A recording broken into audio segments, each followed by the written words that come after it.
Well, when the story turned into a really big story, I went to the sheriff's office and I tried to talk with him, and he's really been no help. I mean, I joined the search party, and I called when we didn't find anything on the search party, and I told him I thought we should still keep looking because I know there are clues out there. You know, I still go out and I still look, and I know there's something out there. He's talked to me a few times, but he doesn't want to hear anything I have to say. December 12th, 1994. Dear Sheriff Cravens, I have tried repeatedly to reach you on the phone, but you have not returned any of my calls. You and I both know the history of Burkittsville and the events that have earned our town its peculiar reputation. Past events have proven that something evil resides in the Black Hills that surround us. The same Black Hills that those 3 young people hiked into a few months ago and never came back from.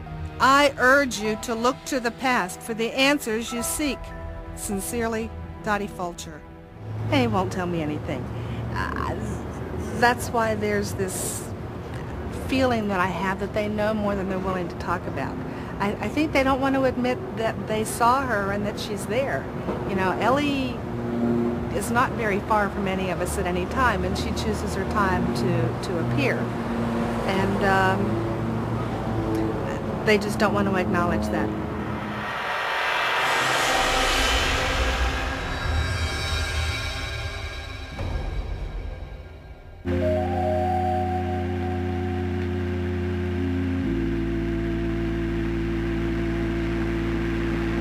My name is Lucan Johnson, and I'm a witch.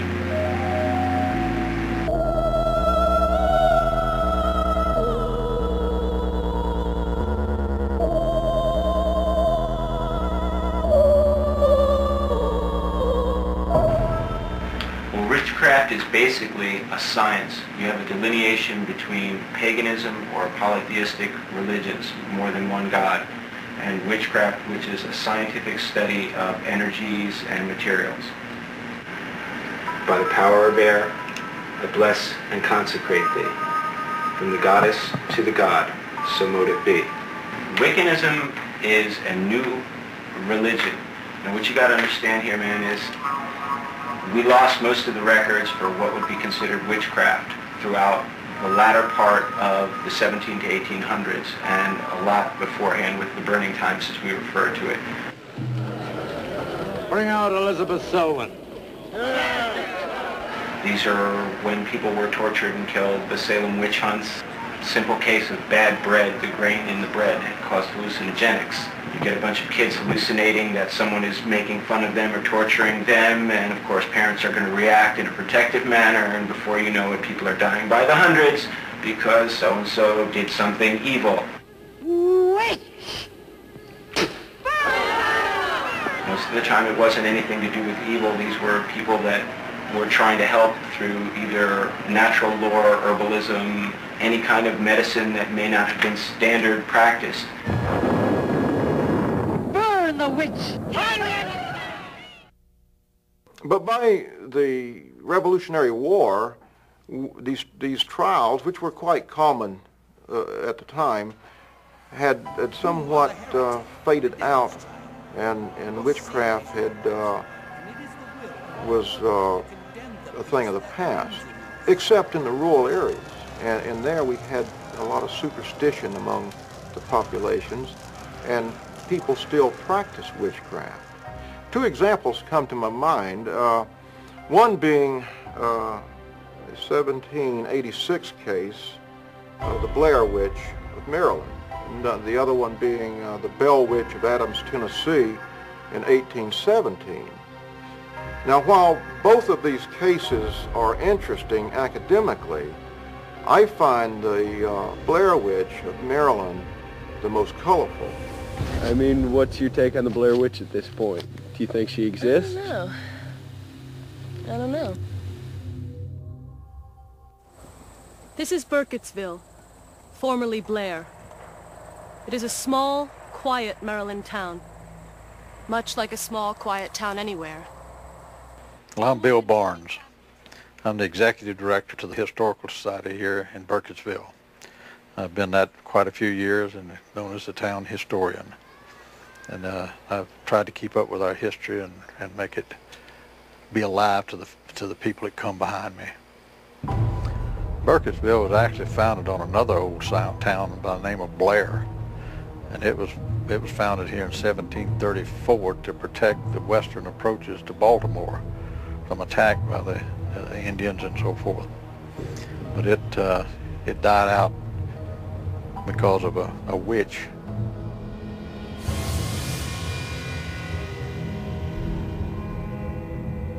Her name was Ellie Kedwards, and she took a bunch of the children and kidnapped them and carried them off into the woods, and they never found them again. And the people became very afraid, and they pulled up and left and abandoned the town.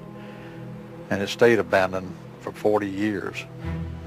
Though records from this period of history are scarce, this registry of the seafaring vessel, the Reliant, shows that a woman named Ellie Kedward, the woman history has labeled as the Blair Witch, did in fact sail from Ireland to Baltimore in the summer of 1769.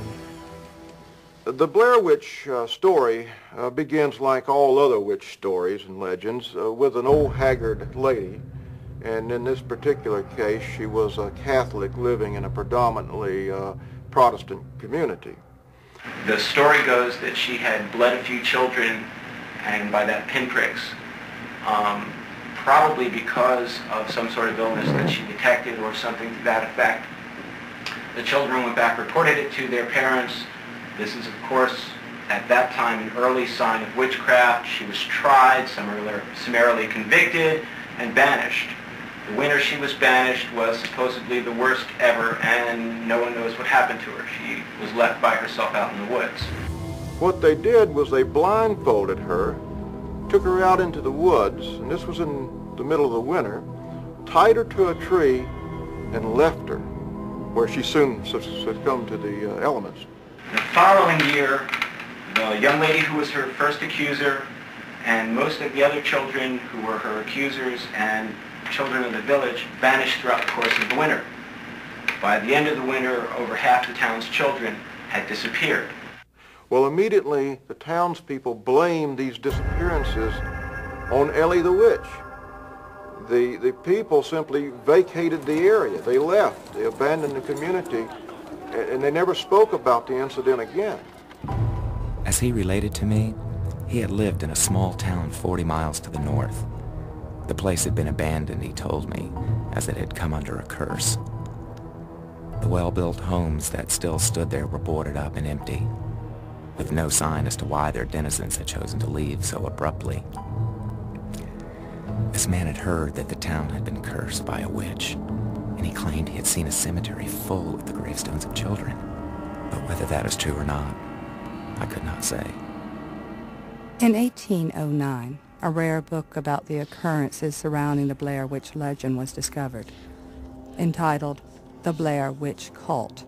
This tome is supposedly a collection of first-hand accounts that illustrate the effects of the infamous Blair Witch.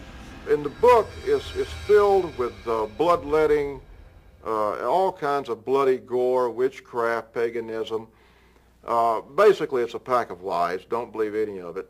But the people of the time did believe in it.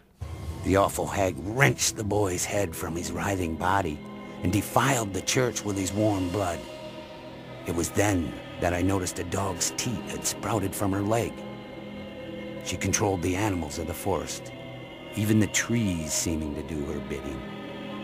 When she walked, she didn't touch the ground, and her followers made a horrible mulch of the countless dead littering the streets. The Blair Witch Cult, by Anonymous, 1809. But it was about the Blair Witch, and it was pretty true, pretty factual book about what really happened here. But the Maryland Historical Society wanted it back, and they took it almost over my dead body.